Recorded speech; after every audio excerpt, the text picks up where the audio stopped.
Hello students, in this video we are going to learn about inverse trigonometric functions. Inverse trigonometric functions का हम basic से लेकर and तक सभी कुछ पढ़ेंगे। किस टाइप से हमारे बोर्ड एग्जाम्स में क्वेश्चन आते हैं, किस पैटर्न के आते हैं वो भी देखेंगे और फिर हमें कौन से इंपॉर्टेंट टॉपिक्स हैं, क्या उनके कॉन्सेप्ट है, एक एक करके सारी चीजें कवर करनी है इस वीडियो में। ओके, तो जब भी हम कोई टॉपिक देखते हैं इनवर्स ट्रिग्नोमेट्रिक फंक्शन, हमारे दिमाग में सबसे पहला क्वेश्चन आता है। अगर हम बोर्ड का एग्जाम देने वाले हैं तो हमारे दिमाग में पहला क्वेश्चन होता है बोर्ड एग्जाम में कितने मार्क्स का है। तो एक्चुअल में इनवर्स ट्रिग्नोमेट्रिक से आपके दो टाइप के क्वेश्चन बनते हैं। पहला क्वेश्चन बनता है प्रिंसिपल वैल्यू। प्रिंसिपल वैल्यू एक शॉर्ट क्वेश्चन होता है 1 और 2 मार्क्स का। Okay, and then another type होता है आपका प्रूविंग वाला क्वेश्चन या फिर सॉल्विंग वाला क्वेश्चन लॉन्ग। यानी अगर आप सीबीएसई बोर्ड के हैं तो 4 मार्क्स और अगर यूपी बोर्ड के हैं तो 5 मार्क्स। ओके, पूरे चैप्टर में ओवरऑल दो टाइप के क्वेश्चन बनते हैं। एक होता है प्रिंसिपल वैल्यू, टोटल अलग कॉन्सेप्ट होता है। प्रूविंग और सॉल्विंग फॉर्मूला बेस्ड क्वेश्चन होते हैं, ये अलग कॉन्सेप्ट होता है। ठीक है, तो अभी हम स्टार्ट करते हैं। ये तो हो गई हमारी बोर्ड एग्जाम वाली बात, क्या हमें किस टाइप से क्वेश्चंस मिलेंगे। तो एक शॉर्ट में एक लॉन्ग में हमें क्वेश्चन मिलेगा जिसे हमें करना है। अब हम आते हैं actual topic inverse trigonometric function. तो इनवर्स ट्रिग्नोमेट्रिक फंक्शन ये एक्चुअल में आता कहां से है। तो आपको यहाँ तो दिख रहा है ट्रिग्नोमेट्रिक फंक्शन, ये तो आपने पढ़ा है। ट्रिग्नोमेट्रिक फंक्शन 6 टाइप के होते हैं। कौन कौन? Sine, cos, tan, cot, sec and cosec. आपको इनकी वैल्यूज भी आती हैं। आपको पता है साइन 30 को हम लोग वैल्यू पता है, साइन 30 को क्या बोलते हैं 1/2।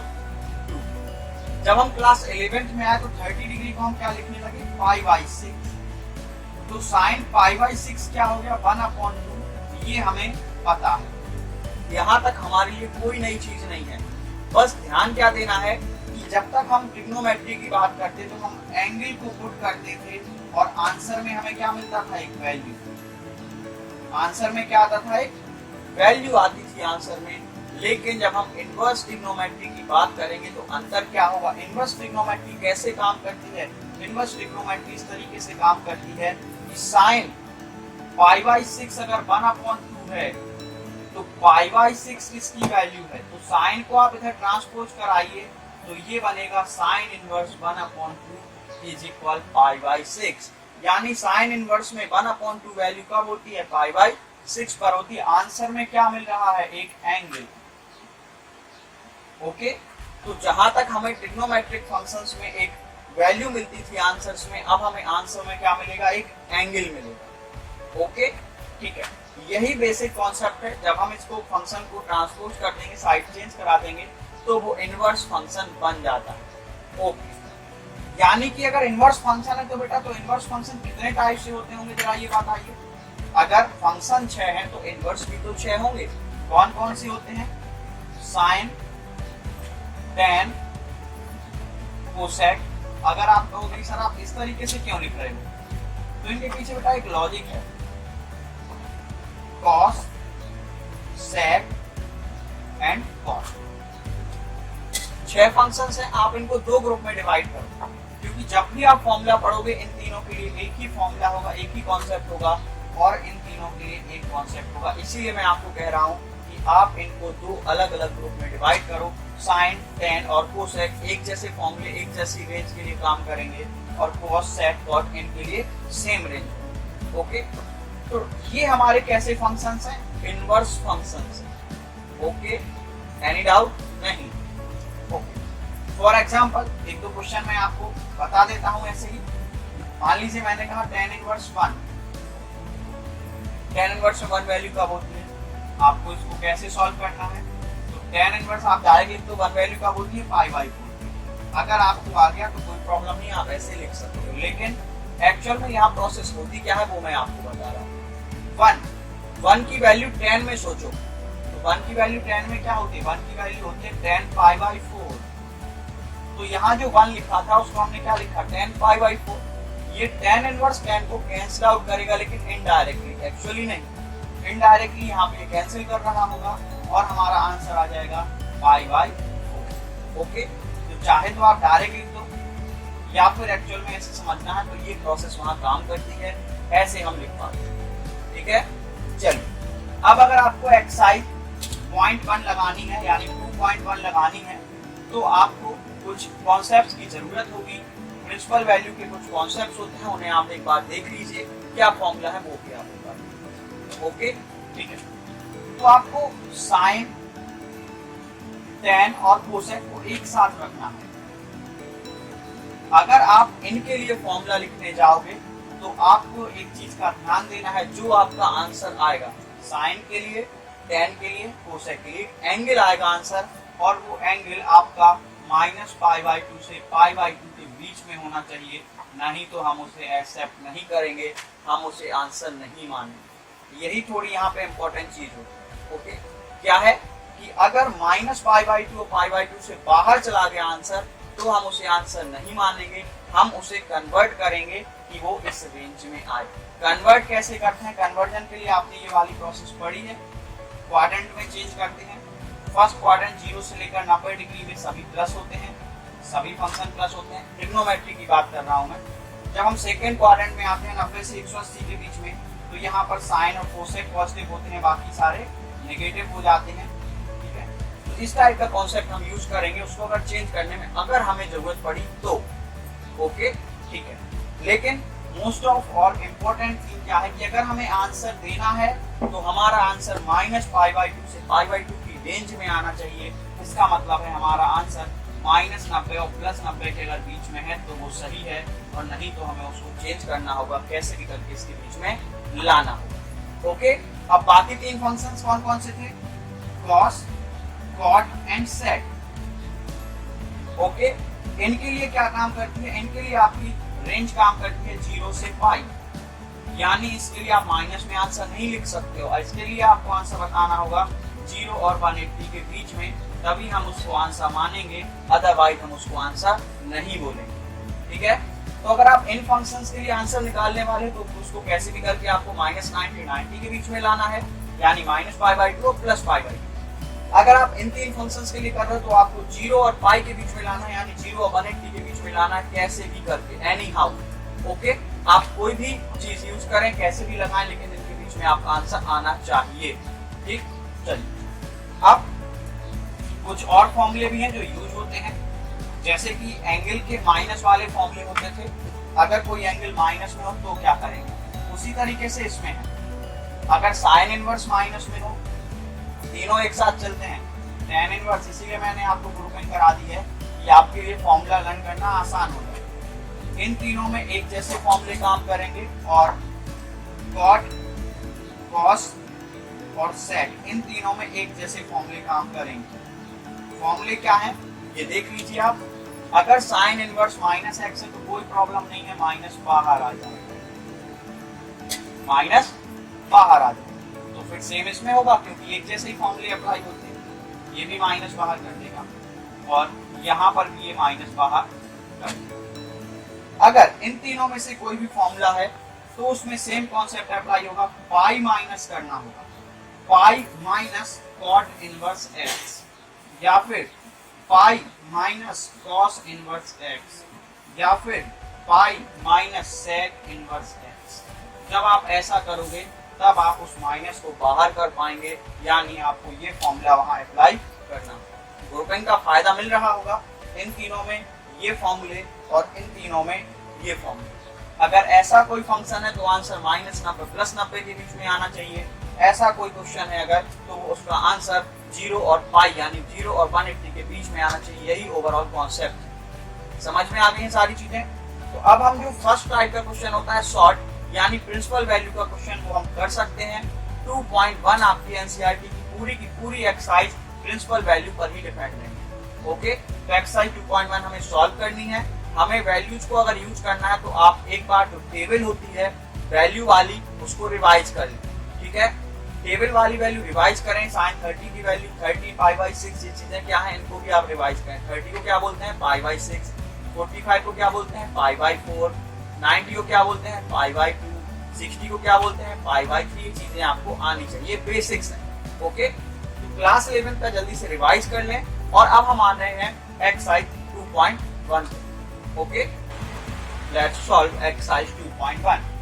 तो अगर हम एक्सरसाइज 2.1 को सॉल्व करने जा रहे हैं तो मैं आपको बता चुका हूँ वैल्यू अभी तक आपने लर्न कर ली होंगी, किसकी कितनी वैल्यू होती है, sin pi by 3, sin pi by 4, sin pi by 6, इस तरीके से आपने सारी वैल्यू लर्न कर ली होंगी। क्वेश्चन नंबर 1 की बात करें तो क्वेश्चन नंबर फर्स्ट है sin इनवर्स -1/2। क्वेश्चन में माइनस आया है, ये फॉर्मूला मैं अभी आपको थोड़ी देर पहले बता चुका हूँ। तो साइन इनवर्स माइनस एक्स का क्या फॉर्मूला होता है, इसका फॉर्मूला है minus sine inverse x. Okay, यानी कि ये जो माइनस होगा बाहर आ जाएगा, माइनस ओनली बाहर आ जाएगा, माइनस साइन इनवर्स 1/2। अब इसको लिखने के लिए दो तरीके, साइन 1/2 की वैल्यू कब होती है, ये वैल्यू होती है पाई बाई 6। ओके, तो आप इसको डायरेक्ट क्या लिख सकते हो, पाई बाई 6। अदरवाइज मैं आपको यह सलाह दूंगा कि आप अपनी स्टार्टिंग में इस तरीके से 1/2 किसकी वैल्यू होती है, sine pi by 6। Sine inverse से साइन कैंसिल आउट होगा और ये आएगा answer minus pi by 6। Choice आपकी है, आप ऐसे लिखना चाहो बिल्कुल आप फ्री हो, ऐसे लिखना चाहो बिल्कुल आप फ्री हो, दोनों में कोई भी प्रॉब्लम नहीं। लेकिन आपको ध्यान क्या रखना है, ये जो ब्रैकेट में 1/2 है, हम इस 1/2 को साइन में ही सोचेंगे। ऐसा ना हो कि आप इसको कॉस में सोच लो कि भाई 1/2 तो कॉस 60 भी होता है ना, कॉस पाई बाई 3 क्या होता है 1/2, लेकिन हम इसको कॉस में नहीं लिखेंगे। अगर हम कॉस में लिखेंगे तो ये साइन इनवर्स उस कॉस को कैंसिल नहीं कर पाएगा। इसको कैंसिल करने के लिए हमें साइन चाहिए, और 1/2 कब वैल्यू होती है साइन में, पाई बाई 6, इसलिए इस 1/2 को हम लिखेंगे साइन पाई बाई 6, और साइन इनवर्स साइन को कैंसिल करेगा इनडायरेक्टली, आंसर आएगा माइनस पाई बाई 6। ओके, दूसरी इंपॉर्टेंट चीज जो मैंने आपको रिमाइंड कराई थी कि अगर हम इनवर्स ट्रिग्नोमेट्रिक फंक्शन लगा रहे हैं तो साइन के केस में आंसर -90 से +90 के बीच में आना चाहिए। तो माइनस का 30, पाई बाई 6 क्या होता है 30, -30 इन दोनों के बीच में है, यानी हमारा ये आंसर एक्सेप्ट किया जा सकता है और ये बिल्कुल सही है। ओके, ठीक है। अब हम आते हैं क्वेश्चन नंबर 2। क्वेश्चन नंबर 2 क्या है, क्वेश्चन नंबर 2 है cos inverse -√3/2। cos inverse minus नहीं है, सॉरी, √3/2 सॉल्व करेंगे, कोई भी प्रॉब्लम नहीं है। cos इनवर्स की वैल्यू कब होती है, √3/2, सोचिए और बताइए। तो ये वैल्यू होती है cos पाई बाई 6 की, होती है कि नहीं। cos इनवर्स cos को कैंसिल आउट करेगा, आंसर क्या आ जाएगा पाई बाई 6। cos इनवर्स में 0 से 180 के बीच में होनी चाहिए वैल्यू, तो जी हाँ उसी के बीच में है, इसलिए एक्सेप्टेबल है, बिल्कुल सही है, यही हमारा आंसर है। ठीक है ना, चलिए अब हम आते हैं क्वेश्चन नंबर 3 पे। क्वेश्चन नंबर 3, क्वेश्चन नंबर 3 है कोसेक इनवर्स 2। इसी के साथ क्वेश्चन नंबर 4 भी लिख लेते हैं। क्वेश्चन नंबर 4 है tan इनवर्स -√3। कॉन्सेप्ट क्या है आपको पता है, कोसेक में बेटा 2 वैल्यू कब होती है, तो ये बेटा वैल्यू होती है पाई बाई 6 की। कोसेक पाई बाई 6 यानी 2, कोसेक इनवर्स को कैंसिल करेगा, पाई बाई 6। क्या ये रेंज में है, हाँ ये रेंज में है, इसलिए आंसर एक्सेप्टेबल है, यही हम आंसर मानते हैं। tan इनवर्स के लिए माइनस वाला फॉर्मूला क्या करता है, माइनस बाहर कर देता है। फॉर्मूला लिखा चुका हूँ, आपको उससे यूज करना। ओके, tan इनवर्स में माइनस कहाँ जाता है, बाहर। tan इनवर्स की बेटा √3 वाली वैल्यू कब होती है, तो ये वैल्यू होती है tan में पाई बाई 6 की, यानी सॉरी tan में पाई बाई 3 की, यानी tan 60 इक्वल √3 और tan पाई बाई 3 यानी √3। tan इनवर्स tan को इनडायरेक्टली कैंसिल करेगा, एक्चुअल में कैंसिल नहीं करते हैं, आंसर आएगा minus pi by 3। Okay, question number 5 and 6। I hope आपको 1% भी कहीं पे प्रॉब्लम नहीं हो रही होगी, बस अगर आपने वैल्यू याद कर ली, अगर आपको वैल्यू रिमाइंड आ गई होगी तो फिर कोई प्रॉब्लम नहीं है इन क्वेश्चंस में। cos इनवर्स -1/2 एंड 6 क्वेश्चन है tan inverse -1, no problem. Okay, तो cos इनवर्स के लिए फॉर्मूला क्या है, ये थोड़ा अलग फॉर्मूला होता है क्योंकि इसमें पाई माइनस हो जाता है। ये है इसका फॉर्मूला cos इनवर्स में माइनस होने का। तो अगर हम फॉर्मूला अप्लाई करेंगे तो पाई माइनस cos इनवर्स 1/2। अब आप देखिए cos इनवर्स में 1/2 वैल्यू कब होती है, तो ये वैल्यू होती है पाई बाई 3 की। ओके, cos cos इनवर्स को कैंसिल करेगा पाई माइनस पाई बाई 3 और ये आएगा 2 पाई बाई 3। क्या ये रेंज में है?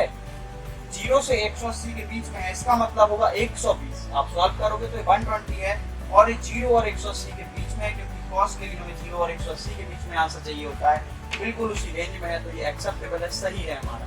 ठीक है। क्वेश्चन नंबर 6 अभी थोड़ी देर पहले किया था, माइनस tan इनवर्स 1, क्योंकि माइनस बाहर आ जाता है, 1 को हम क्या लिख सकते हैं tan pi by 4।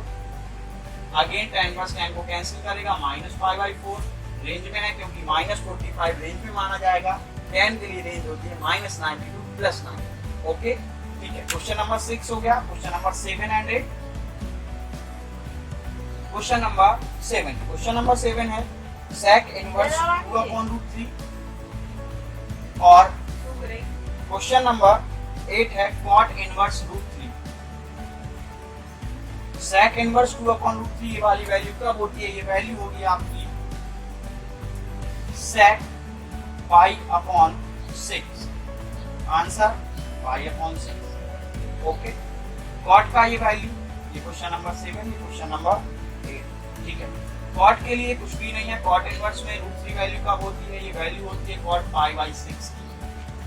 Again cot से cot कैंसिल, आंसर आ गया पाई बाई 6। दोनों रेंज में है, इसलिए एक्सेप्टेबल है, कोई भी प्रॉब्लम नहीं। ठीक है। चलिए question number 9 and then question number 10, और ये जो एक ही टाइप के क्वेश्चन थे प्रिंसिपल वैल्यू बेस से हमारे कंप्लीट हो जाएंगे।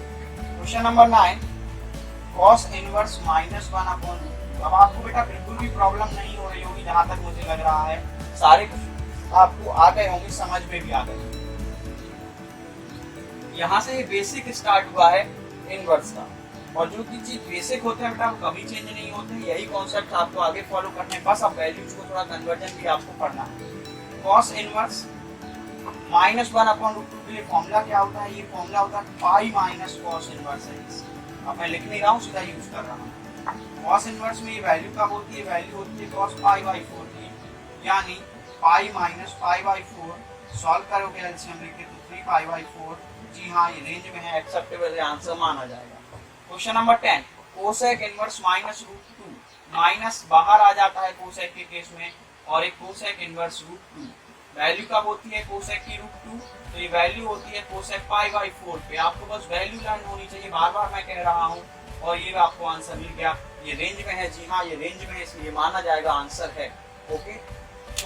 1 से लेकर 10 तक क्वेश्चंस आप ही ने खुद से किए हैं, कुछ भी नहीं है, आपसे मैंने वैल्यूज पूछी हैं और आप देख सकते हो कि आपको भी आ गए। ओके ठीक है। अब क्वेश्चन नंबर 11, 12, 13, 14 इसी के साथ ही एक्सरसाइज 2.1 हमारी कंप्लीट हो जाएगी। 1 और 2 मार्क्स के जो बेसिक क्वेश्चंस होते हैं वो हमें आने लगेंगे। क्वेश्चन नंबर 11, एक्चुअल में इसमें इन्होंने किया क्या बेटा? 3 छोटे क्वेश्चंस को मिक्स किया है बस, तो इससे प्रॉब्लम कोई नहीं है। जैसे हम अभी क्वेश्चन सॉल्व कर रहे थे उसी तरीके से इसको भी कर देंगे। -1/, ठीक है। क्वेश्चन हो गया है। 1 वैल्यू कब होती है? ये बेटा tan पाई बाई 4 की होती है। cos के लिए माइनस कैसा फॉर्मूला काम करता है? पाई माइनस फॉर्मूले काम करता है। साइन के लिए माइनस बाहर आ जाता है और इस तरीके से लिख जाएगा। अब आपको क्या करना है? tan इनवर्स tan को कैंसिल कर देगा, यहाँ पाई बाई 4 आ जाएगा, यहाँ पाई आ जाएगा। cos इनवर्स में 1/2 कब होता है? जल्दी बताइए। तो ये वैल्यू होती है cos पाई बाई 3, और साइन इनवर्स में ये वैल्यू होती है पाई बाई 6। बचा क्या? Pi by 4 plus pi minus pi by 3 minus pi by 6, और मेरे हिसाब से pi by 2 plus pi by 4 ये आएगा 3 पाई बाई 4। ओके, इसको डेटा में कन्वर्ट करके कर लो, जल्दी हो जाएगा। 180, 60, 30, 90, 90 गया, 90 बचा, 90, 45, 135, 135, 135 को हम लिखते हैं 3 पाई बाई 4, और ये इजीली आप बता सकते हैं। ठीक है। क्वेश्चन नंबर 12, इसमें कुछ भी टफ नहीं था बेटा, बस 3 छोटे छोटे क्वेश्चंस को मिक्स कर दिया और एक क्वेश्चन बना दिया, ऐसा है ये क्वेश्चन। क्वेश्चन नंबर 12 में भी इसी टाइप से है। cos inverse 1/2 plus 2 sine inverse 1/2। कैसे सॉल्व करेंगे आपको पता है।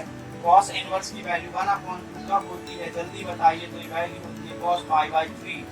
साइन इनवर्स में ये वैल्यू कब होती है जल्दी बताइए, तो ये वैल्यू होती है साइन पाई बाई 6। केवल वैल्यूज का खेल है बस बेटा, और कोई प्रॉब्लम नहीं। कॉस इनवर्स कॉस को कैंसिल करेगा, पाई बाई 3 आएगा। 2 साइन साइन को कैंसिल करेगा, पाई बाई 6 आएगा। कैंसिल आउट होंगे पाई बाई 3 और पाई बाई 3 को आप 2 बार जोड़ोगे, एलसीएम लोगे तो आंसर आ जाएगा 2 पाई बाई 3। इंपॉर्टेंट थिंग जो आपको ध्यान देनी है, क्या देनी है, जब आप सेपरेट क्वेश्चंस करते हो तो आपको ध्यान देना है कि रेंज में आंसर है या नहीं। जब आप इस तरीके से कंबाइंड क्वेश्चन करोगे तो आप इस रेंज को चेक नहीं करोगे कि ये रेंज में है या नहीं। क्यों? क्योंकि हमारी रेंज होती है कॉस की और साइन की। आप इतना आंसर चेक कर सकते हो क्या ये रेंज में है, क्या ये रेंज में है, लेकिन उनका एडिशन जो है वो इसी तरीके से होगा, उसके लिए फिर कोई रेंज नहीं होती। ओके, ठीक है। Question number 13 and then last question number 14। Question number 13 हमें एक्चुअल में जो फॉर्मूला है उसी से कुछ पूछा गया है कंफ्यूज करने के लिए। तो उसने क्या कहा है, साइन इनवर्स एक्स अगर y है, यानी कि साइन इनवर्स में आप कोई भी आंसर पूछोगे अगर वो y है तो y यानी एक एंगल किसके बीच में आएगा, आपको पता है, मैं बता चुका हूँ, ये जो एंगल होगा -π/2 से π/2 के बीच में आएगा।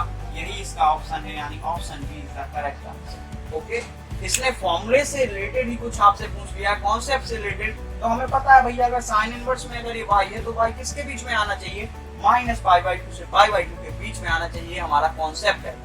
Okay, question number 13 finish. Last question of the exercise, इसी के साथ ही आपके सारे कॉन्सेप्ट जो प्रिंसिपल वैल्यू से रिलेटेड है वो कंप्लीट हो जाएंगे। फिर आपको सॉल्विंग या प्रूविंग वाले क्वेश्चंस की जरूरत पड़ेगी। Question number 14, tan inverse √3 minus sec inverse -2। मुझे नहीं लगता है आप कहीं कंफ्यूज होंगे। tan इनवर्स की √3 वैल्यू कब होती है बेटा, तो ये tan π/6 में होती है, पता है आपको, सॉरी π/3, मैं बराबर कंफ्यूज हो जाता हूँ इसमें, आप ना होने। -2 यानी यहाँ पे क्या काम करेगा, फॉर्मूला कैसे काम करेगा, पाई माइनस करेगा कि नहीं, क्योंकि बाकी 3 फॉर्मूले पाई माइनस करके काम होते हैं, उनमें से एक है cos, cot and sec. tan inverse tan को कैंसिल करेगा, π/3 बचेगा, माइनस यहाँ पाई होगा, प्लस sec इनवर्स 2 वैल्यू कब होती है, जल्दी से बता दीजिए। तो 2 वैल्यू होती है π/3। कब होगी, π/3, क्योंकि cos में 60 होगा 1/2, पलट देंगे तो π/3 मैंने आपको बताया, अगर आप डाटा में चेंज करो जल्दी सरल तरीके से हो जाएगा। π/3 यानी 60 120 माइनस पाई यानी -80, तो आंसर आएगा -π/3। ये इसका ऑप्शन है, जो भी ऑप्शन मिले आपको -π/3 उस पर टिक कर दीजिए, यही हमारा आंसर हो जाएगा। ओके, तो आपको सारे क्वेश्चन समझ में आ गए हैं। एक्सरसाइज 2.1 के कॉन्सेप्ट जो प्रिंसिपल वैल्यू से रिलेटेड है वो भी समझ में आ गया है, केवल आपको वैल्यूज आनी चाहिए, और माइनस वाले फॉर्मूले को मैंने आपको दुरुस्त बना के लर्न कराए हैं, आपको लर्न भी हो गए। साइन tan कोसेक में माइनस बाहर आएगा, बाकी तीनों में पाई माइनस करोगे तब माइनस गायब होगा। ओके, ठीक है ना। चलिए, नेक्स्ट वीडियो के लिए आप जरूर चैनल को सब्सक्राइब करें, फ्रेंड्स के साथ अपने शेयर करें, लाइक और कमेंट में मुझे अपना फीडबैक जरूर दें। ओके, नेक्स्ट वीडियो में आपको प्रोवाइड कराने वाला हूं कैसे हम एक फंक्शन को बाकी फंक्शंस में चेंज करते हैं। ओके, यानी जितने भी फॉर्मूले पहले मैं उनको ड्राइव कराऊंगा, उनको बनाना भी बताऊंगा, फिर हम कैसे उनके न्यूमेरिकल क्वेश्चंस करते हैं, ये सभी चीजों पे हम बात करेंगे नेक्स्ट वीडियो में। अगर आपको पिछली टॉपिक से रिलेटेड कोई भी वीडियो चेक करना है तो आप प्लेलिस्ट पे जाएं, क्लास 12 की प्लेलिस्ट है, हिंदी मीडियम की अलग है, इंग्लिश मीडियम की अलग है, आप प्लेलिस्ट पे जाएं, वहां पर आपको सारी वीडियो एक साथ मिल जाएंगे। ओके, मेरी लास्ट रिक्वेस्ट है आपसे बेटा, वीडियोज आप पूरा देखें, क्योंकि यहाँ पर मेरी मेहनत लगती है। ओके, वीडियो को आप शुरू से लेकर एंड तक पूरा देखें, कंप्लीट वीडियो देखें। हो सकता है एक साथ नहीं देख पा रहे हो, पार्ट्स में देख लें, लेकिन पूरा वीडियो देखें, इसमें आधे अधूरे से काम ना चले। Okay, have a good day, घर पर रहें, स्वस्थ रहें, थैंक यू।